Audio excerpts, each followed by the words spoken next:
அறிவார்ந்த அன்பு நண்பர்களே வணக்கம். தொப்பை குறையணுமா? இந்த மூச்சு பயிற்சியை நீங்கள் வாய்ப்பு கிடைக்கும் போதெல்லாம் குறைந்தபட்சம் ஒரு 500 முறையாவது இந்த மூச்சு பயிற்சியை செய்யணும். இதற்குன்னு நாம் ஒரு நேரம் ஒதுக்கி செய்யணும் அப்படிங்கிற ஒரு அவசியம்லாம் இல்லைங்க. பாருங்கள், மூச்சு மூக்கு வழியாக உள்ளே போகுது. உள்ளே போகும்பொழுது உங்களுடைய வயிறு பானையாட்டம் ஒப்பணும். மூச்சு திரும்பி இரு மூக்கு துவாரம் வழியாக வெளியே வருதுங்க. அப்போ உங்கள் வயிறு உள்ளே போகணும், அதாவது லேசாக எக்கணும்.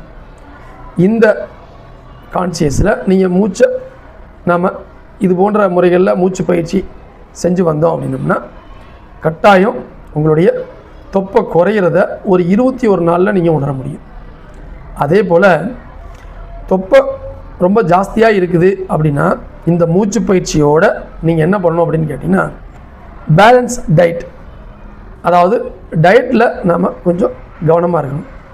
கார்போஹைட்ரேட்டினுடைய அளவை குறைச்சி புரோட்டீன், ஃபேட், வெஜிடபிள்ஸ், ஃப்ரூட்ஸ் இது மாதிரியான உணவுகளை கொஞ்சம் அதிகப்படுத்திக்கிட்டு, ரொம்ப முக்கியம், ஒரு வேளை உணவுக்கும் இன்னொரு வேளை உணவுக்குமான அந்த இடைவேளைகளில் எந்த உணவும் எடுத்துக்கூடாதுங்க.